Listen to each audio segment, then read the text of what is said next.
হরে Krishna. 2024 11ই December বুধবার, অগ্রহায়ণ মাসের শুক্লপক্ষের একাদশী, মোক্ষদা একাদশী। তো একাদশী কিন্তু সবাইরই পালন করা উচিত। একাদশী পালনের ফলে কোটি কোটি পাপ ধুয়ে যায়। চৈতন্য মহাপ্রভু তেনার মাতাকে, সচী মাতাকে এই একাদশী ব্রত পালন করার কথা বলেছিলেন। 8 থেকে শুরু করে 80 বছর বয়স পর্যন্ত সবাই এই একাদশীর ব্রত পালন করা উচিত সবাই। একাদশীর ফলে সমস্ত পাপ ধুয়ে যায়।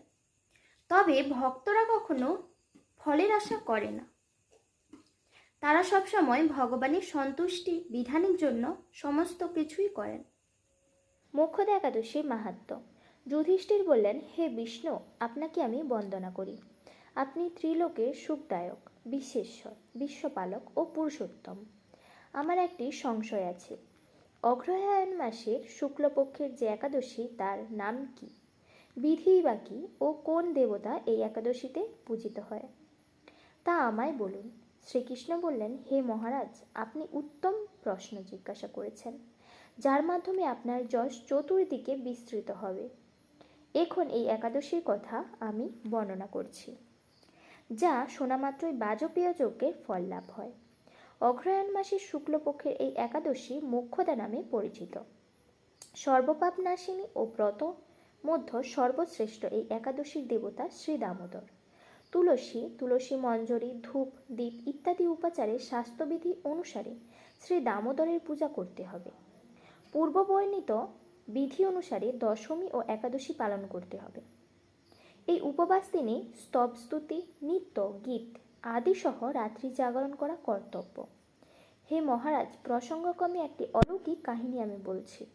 মনোযোগ দিয়ে এই ইতিহাস শ্রবণ মাত্রই সর্বপাপ ক্ষয় হয়। যে পিতৃপুরুষেরা নিজ নিজ পাপে অধৈর্যনি প্রাপ্ত হয়েছে, এই ব্রত পালনের পূর্ণ ফল বিন্দুমাত্র তাদেরকে দান করলে তারাও মুক্তিলাভের যোগ্য হয়। কোনো এক সময় মনোরম চম্পকনগরে বৈখানস নামে এক রাজা ছিলেন। তিনি ছিলেন সমস্ত বৈষ্ণব সদ্গুণে বিভূষিত। প্রজাদের তিনি পুত্রের মতো পালন করতেন। তার রাজ্যে বহু বেদজ্ঞ ব্রাহ্মণ বাস করতেন। রাজ্যের সকলেই ছিল বেশ সমৃদ্ধশালী। একবার রাজা স্বপ্নে দেখলেন যে তার পিতা নরকে পতিত হয়েছে। তা দেখে তিনি অত্যন্ত বিস্মিত হলেন। পরদিন ব্রাহ্মণদের ডেকে বলতে লাগলেন, হে ব্রাহ্মণগণ, গতরাত্রিতে স্বপ্নে নরক যাতনায় পিতাকে কষ্ট পেতে দেখে আমার হৃদয় বিদীর্ণ হয়েছে। তিনি আমাকে লক্ষ্য করে বলতে লাগলেন, হে পুত্র, তুমি আমাকে নরক সমুদ্র থেকে উদ্ধার করো। তার সেই অবস্থা দেখে আমার অন্তরে সুখ নেই। আমার এই বিশাল রাজ্য, স্ত্রী, পুত্র কিছুতেই আমি শান্তি পাচ্ছি না। কি করি, কোথায় যাই, কিছুই বুঝে উঠতে পারছি না। আমার পূর্বপুরুষেরাও মুক্তি লাভ করতে পারেন এমন কোনো পুণ্যব্রত, তপস্যা ও যজ্ঞের কথা আমাকে উপদেশ করুন। আমি তা অনুষ্ঠান করব। আমার মতো পুত্র বর্তমান থাকা সত্ত্বেও যদি পিতামাতা পূর্বপুরুষেরাও যদি নরক যন্ত্রণা ভোগ করতে থাকেন, তবে সে পুত্রের কি প্রয়োজন? ব্রাহ্মণগণ বললেন, হে মহারাজ, আপনার রাজ্যের কাছেই মহর্ষি পর্বতমুনির আশ্রম রয়েছে। তিনি ত্রিকালজ্ঞ। তার কাছে আপনার মুক্তির উপায় জানতে পারবেন। ব্রাহ্মণদের উপদেশ শ্রবণ করে মহাত্মা বৈখানস তাদের সঙ্গে নিয়ে সেই পর্বতমুনির আশ্রমে গমন করলেন। তারা দূর থেকে ঋষিবরকে সাষ্টাঙ্গ প্রণাম করে তার কাছে গেলেন।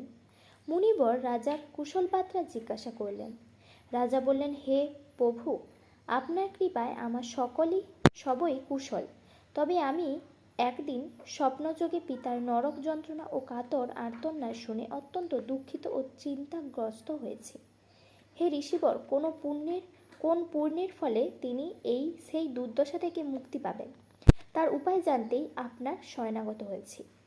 রাজার কথা শুনে পর্বতমুনি কিছুক্ষণ ধ্যানস্থ হয়ে বললেন, হে মহারাজ, পূর্বজন্মে তোমার পিতা অত্যন্ত কামাচারী হওয়ায় তার এরকম অর্থগতি লাভ হয়েছে। এখন এই পাপ থেকে মুক্তির উপায় বর্ণনা করছি। অগ্রহায়ণ মাসের শুক্লপক্ষের মোক্ষদা একাদশী পালন করে সেই পূর্ণ ফল পিতাকে প্রদান করো। সেই পূর্ণ প্রভাবে তোমার পিতার মুক্তি লাভ হবে। মুনির কথা শোনার পর রাজা নিজ গৃহে ফিরে এলেন। সেই পবিত্র তিথির আবির্ভাব তিনি স্ত্রী পুত্রাদি সহ যজ্ঞাবিধি মোক্ষদা একাদশী ব্রত পালন করলেন। ব্রতের পূর্ণ ফল পিতার উদ্দেশ্যে প্রদান করলেন। এই পূর্ণ ফল দানের সঙ্গে সঙ্গে আকাশ থেকে পুষ্প বৃষ্টি হতে লাগলো। হে পুত্র, তোমার মঙ্গল হোক। এই বলতে বলতে বৈখানস রাজার পিতা নরক থেকে মুক্ত হয়ে স্বর্গে গমন করলেন। হে মহারাজ যুধিষ্ঠির, যে ব্যক্তি এই মঙ্গলদায়িনী মোক্ষদা একাদশী ব্রত পালন করে তার সমস্ত পাপ বিনষ্ট হয় এবং মৃত্যুর পর মুক্তি লাভ করে। এই ব্রতের পূর্ণ সংখ্যা আমিও জানি না। চিন্তামণির মতো এই ব্রতটি আমার অত্যন্ত প্রিয়। এই ব্রত কথা যিনি পাঠ করেন এবং যিনি শ্রবণ করেন উভয়ই বাজপেয় যজ্ঞের ফল প্রাপ্ত হয়।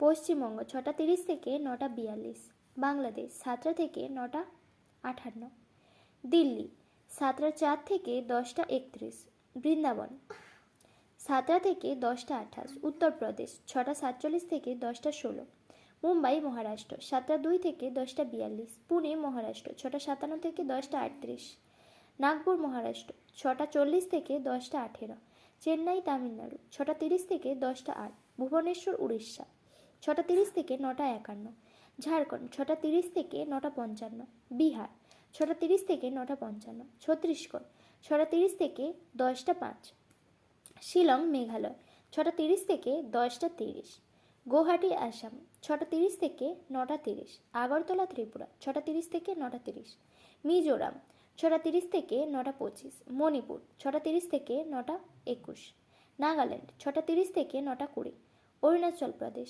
6:30 থেকে 9:25, সিকিম 6:30 থেকে 9:45, উত্তরাখণ্ড 7টা থেকে 10:25, হিমাচল প্রদেশ 7:11 থেকে 10:33, পাঞ্জাব 7:16 থেকে 10:40,